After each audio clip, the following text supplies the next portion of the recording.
While we looking at the Nyala, we have a question from Jean from LA, Los Angeles, who asks, but she knows that eland is the largest antelope in Africa. She wants to know, however, is there any other antelope found elsewhere in the world that would outweigh an eland? Jean, that is a very, very good question. The answer is no, not in the terms of antelope. Eland is the largest antelope in the world and in Africa. However, there are larger hoofed animals that might be outweighing eland. I have heard of accounts of elk or moose that have reached a weight that's heavier than some of our eland. The North American bison or buffalo have been known to also just become a touch bigger.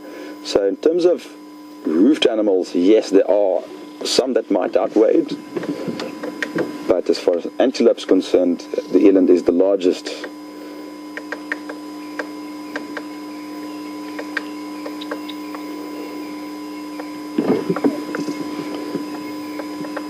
One of my colleagues and mentors from the local tribe, the Shangaan people, has taught me this very funny story about Nyala. I don't know if you saw those stripes, that the local word for onion and Nyala is actually the same, which is in fact Nyala. Saying that if you cut open an onion, the rings and the stripes reminds a lot of the stripes found on the Nyala. It's amazing how much of these things in Africa get that sort of connotation to it, and something that's being used in everyday life.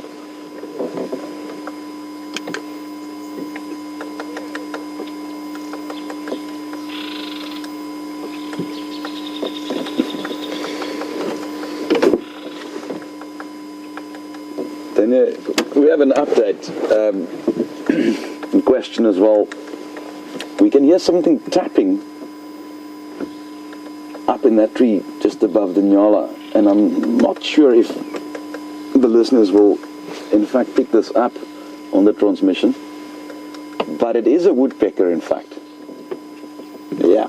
Go forward a bit. No, just go a little bit forward, I can see it. See if Scott can just get a bit of footage on. Thanks, buddy. Turn that off on if you got it there.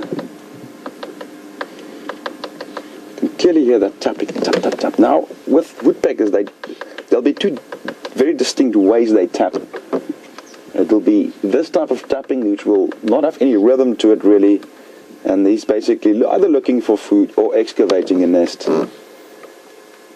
But often there'll be a very rhythmic tap that its main purpose would be its vocalization. It's territorial in nature, advertising its own territory.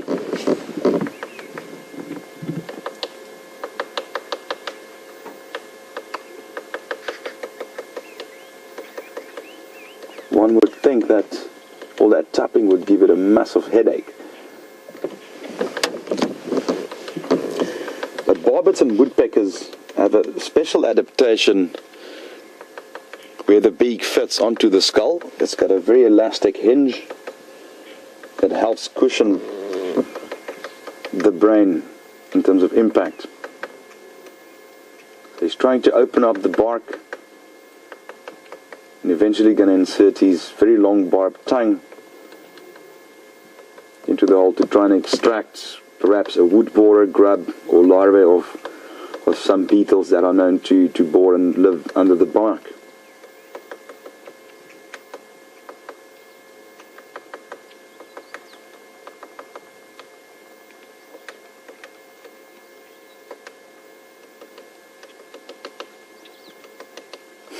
Like a little hammer.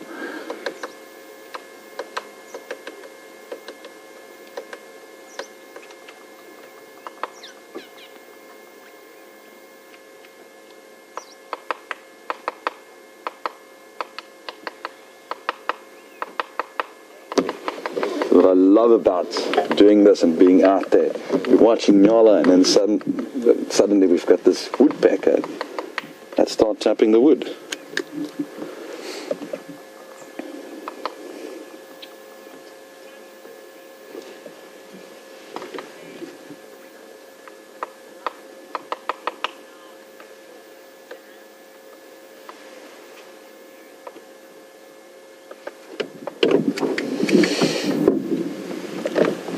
Well, we're going to be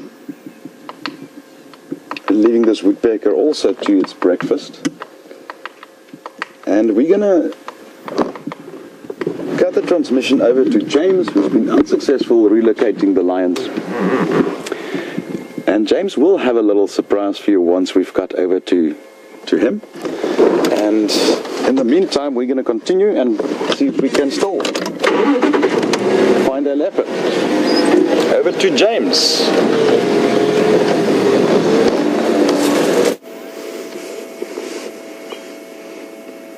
Welcome back, everybody, to Jiga. We have basically destroyed most of Andrew's clothes. He's cut and scratched.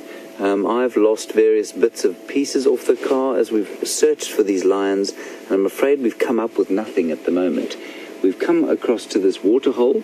This is the general direction that the lions were coming, and we found that grey heron standing on top of a hippo, which is just a fantastic thing to see. A nice respite from the trials of searching for this hunting pride of lion. We're not sure where exactly they went. We were following the young male through the block, and we got stuck in some very thick vegetation. And unfortunately, we were unable to stay with them because they crossed a little drainage line that not even this fine Land Rover I'm driving could cross. I'm slightly afraid that half the fluids are leaking out of the bottom of it, but that time will tell, I suppose. So there's just a great feeling around the bush this morning of aliveness. Yesterday there was a very kind of soporific tiredness about the place, and now everything just feels alive. We've got that beautiful sighting of a grey heron lurking on a hippo's back, like he's an island, and the hippo doesn't look too fussed by the whole thing. We've got a white-breasted cormorant in the background. We've had some kingfishers fishing here, and there's just a lovely atmosphere, kind of a fizz in the air. Perhaps something to do with a cloud cover. Andrew, can you try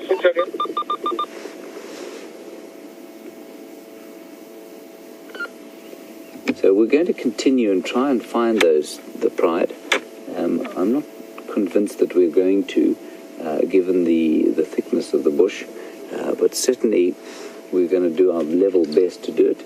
Their direction was basically towards where we are now, but if they haven't caught anything, they might just like to go to ground and have a sleep for the next little while.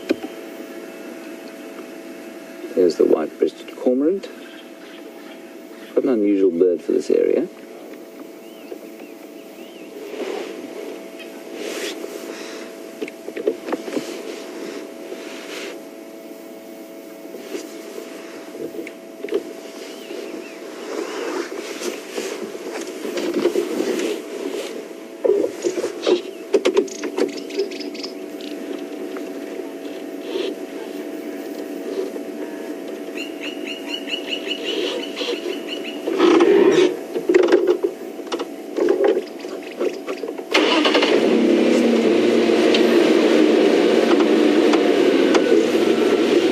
So we're going to move on, leave that resting heron on the back of his hippo friend, and continue to try and find the lions. We have just come from this side, but I'm going to go back that way because that's the direction that they were going in, and we'll see what we can come across. There are quite a few people out here trying to find the lions at the moment, which is nice. So we have some help. We're not all alone in the world.